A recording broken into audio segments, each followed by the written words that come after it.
Hey everyone, it's Shelby here. Welcome back to A Little Literary Love. I'm glad you're with me today because today's video is going to be my October mid-month wrap-up. So I'll be talking about all the books that I read in the first half of October. I got 5 books read, but before we get into all of those, I'm going to do my little spiel. Please subscribe if you haven't already. I really appreciate it. Absolutely give this video a thumbs up if you like my content. It really helps me out as a very small YouTuber here. So yeah, I just want to put that all out there. And now we'll get into talking about all these books that I read.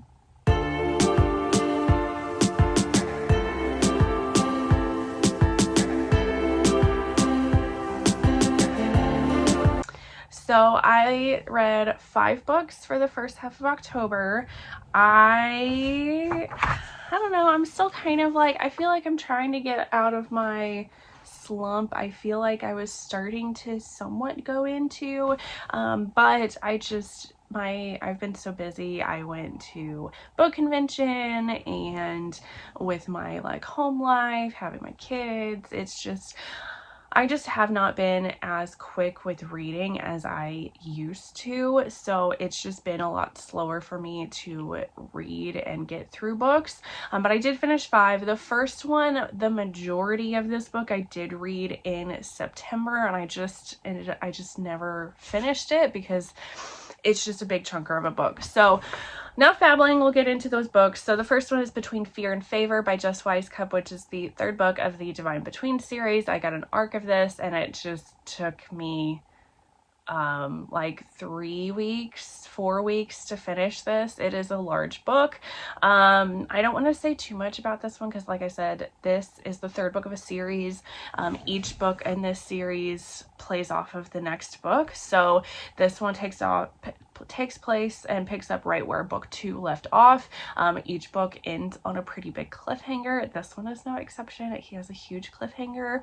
I gave this one 4 stars. I really love this. Like the first book, we have our 2 main characters and the 2 main love interests, but then after that, 2nd book and now the 3rd book has split authors, multiple points of views. We have Emmeline and Rainier, who are trying to help their kingdom. They are the main like love interest of the story, but then we have all of these different side characters that honestly to me have now become main characters in their own right. We have Lavinia, who is Rainier's sister. She's also on her own little mission down to the sea trying to help out the kingdom. We have DeWalt, who is their best friend. He is tasked with protecting Honor, who is this new character that we get a point of view from in this story. And then we have the point of view from their daughter, Elora and Siren, who have are trying to mend their friendship of sorts. There's a lot of different moving parts in this series, and especially with this book. And I loved this very slow buildup of character development that we are getting from all these different characters, because they all have such amazing depth and are making all of these different sacrifices to try to save their kingdom. And I love it so much. Jess Weisskopf is an amazing person and definitely a favorite author of mine now. So definitely love this one. 4 stars. It was great.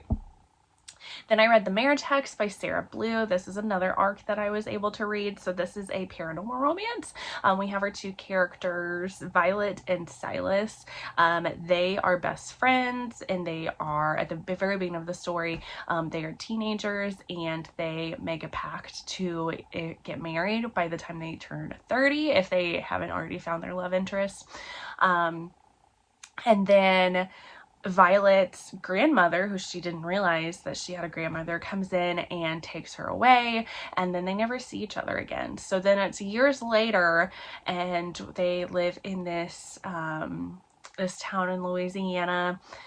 Silas comes to this town. Silas, after Violet left, found out that he is a wolf shifter, and he is coming into this town that Violet's at, although he doesn't know that she's also in this town, to take over his ancestral pack and become its alpha.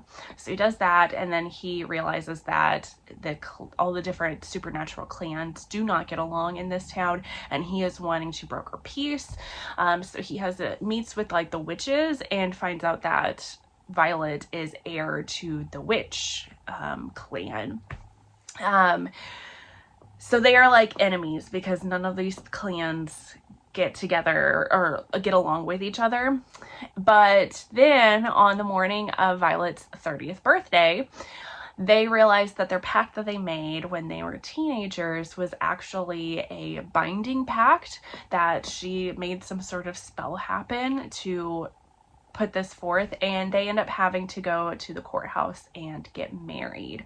So neither one of these characters like this, and then they're trying to figure out how to undo this spell that Violet accidentally did.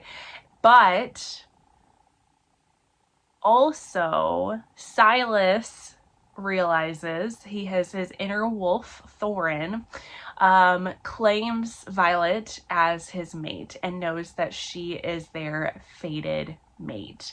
So they're having to deal with all of that. So I ended up giving this one at 4.5 stars. I really love this one. This might be my favorite book that I've read from Sarah Blue.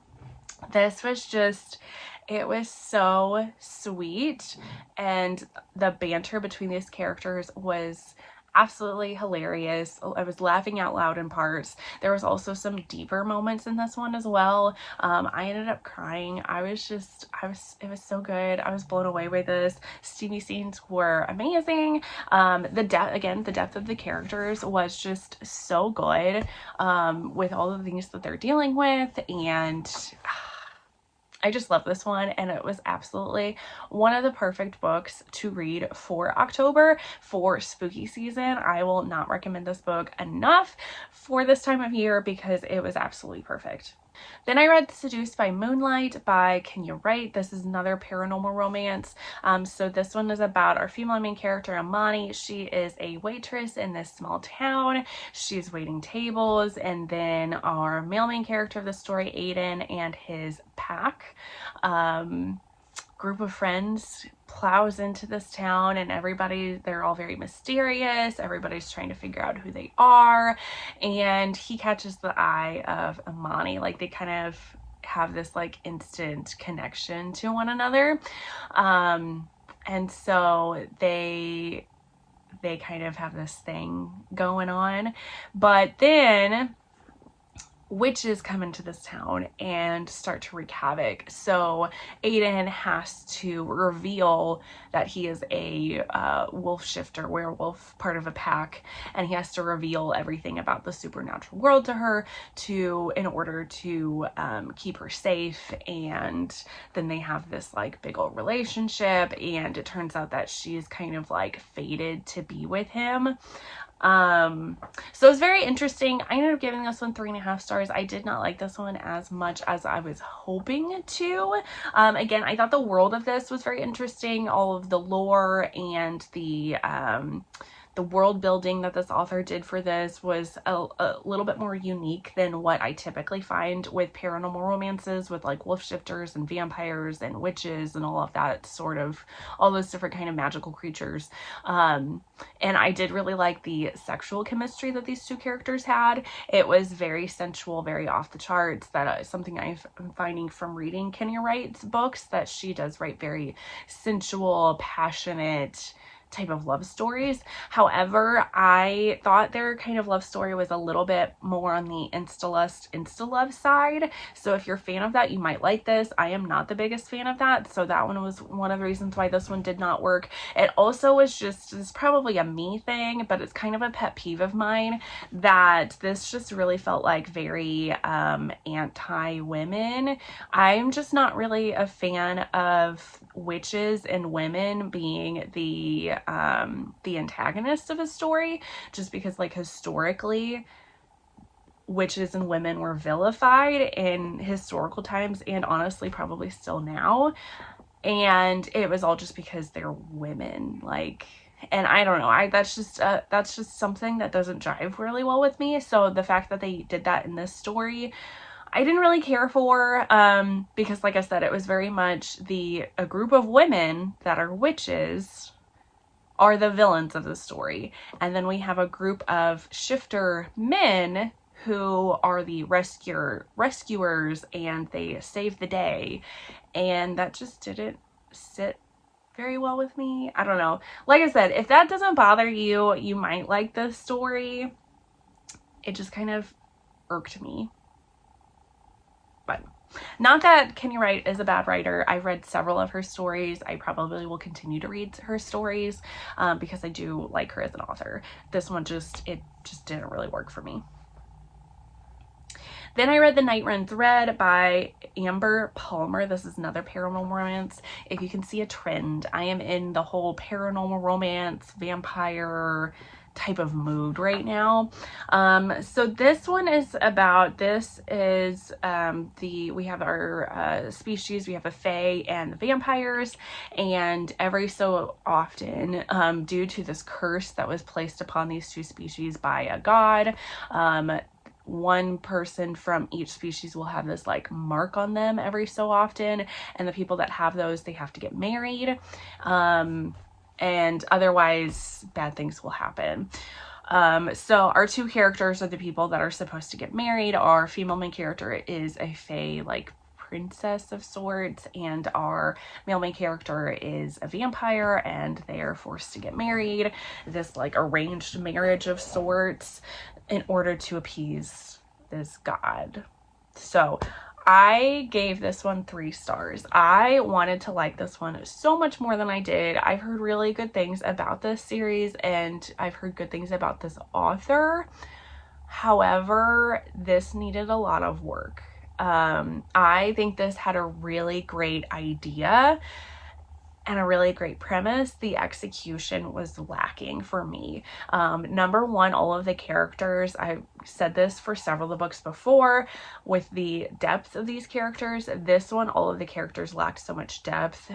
They were all very flat. Our female main character, I didn't really understand her point. She was like, it says all of these characters are supposed to have all these different kind of magical abilities, but she basically felt like a human. She was there and she basically did nothing. She lets everybody push her around, yet she's very attracted to her vampire husband. But he is awful to her. He is an arrogant asshole, and honestly not, like, sometimes that works for me in books, depending on how well it's done. This one, it just did not work for me. I didn't understand it. And then by the end, they're like, they've fallen in love with each other, yet they have done nothing to get to know one another. They have good sexual chemistry, and the few sexy scenes that we did get in this one were pretty good, but those are very few and far between, and I don't know, it did not make any sense, their whole love story. So I was pretty disappointed in this one. This is a duet, so there is a second book. I will probably not be picking that one up. I might pick a different book up from this author just to give her another shot, another chance. Maybe this one just wasn't for me. But yeah, not a fan of this one. Then the last book that I read for the first half of October is going to be Feathers from the Sky by Jess Wisecup. This is the first book in her Hunting Vengeance duet. The second book is not out yet, unfortunately. So this is a paranormal romance. This one takes place more in like modern day times, but we have vampires, vampire hunters. Our female main character is descended from a line of vampire hunters, and then our male main character is a vampire. Gwen, our female main character, she is basically just floating by. She is definitely depressed, and she goes out and she has sex and she drinks just to somewhat numb herself because of past traumas. Her father has died, and she's not doing okay right now. So she ends up she gets arranged with one of her friends as a photographer and does this like sexy photo shoot, like meet cute photo shoot, and arranges it with our male main character Roman, and they have this like instant chemistry together. However, Roman has known about her for a while, has actually been watching her for months because his brother has gone missing, and he thinks that she has had a part in it or knows something about it. So he is trying to get close to her so that he can find out what happened to his brother in hopes that she will lead him to his brother. And things happen from there. So I gave this one, I believe I gave this one 4.5 stars. I didn't write down my rating, but I'm pretty sure I gave it 4.5 stars. I don't really want to tell you too much more about this story. I will warn you, it ends on a large cliffhanger. So if you don't like that, because the second book is not out yet, and I think it's supposed to be out soon-ish. Just Wise Cup has now decided that she is not going to be putting out like release dates for things since she had to push back between Fear and Favor so many times, which is totally fine. I respect that. I have been in like chats with her, in like group chat, and she has mentioned that this should be coming out soon. I think that is like her next project that she is like trying to finish up. And I can't wait for it. I don't know, I honestly feel like you should go into this blind if you're okay with going in blind to like dark books. This is much darker than her Divine Between series. I was totally okay with that. I love dark romances. This one, it was so good. There is also a lot of twists and turns in this story, and I was not expecting them. Like it blew me away. I thought this was fantastic. It was so good, and I need the second book to come out soon. I want to read it so bad, but I guess I'm just going to sit and wait. Because I also want to read the last book of the Divine Between series, and I don't even think she's even like started like thinking about writing that one. So it's probably going to be a while before I can finish both of these series, but I'm so excited. I cannot wait for them. They were so good, and you should read them if you're willing to dive into them. But that is going to be it for this video. I hope you all enjoyed. If you did, please make sure to hit the thumbs up button, and again, subscribe if you haven't already. Leave a comment down below for talking about some of the books that you've been reading so far in October. I love hearing from you all, but otherwise that is going to be it, and I will see you all in the next one. Bye guys.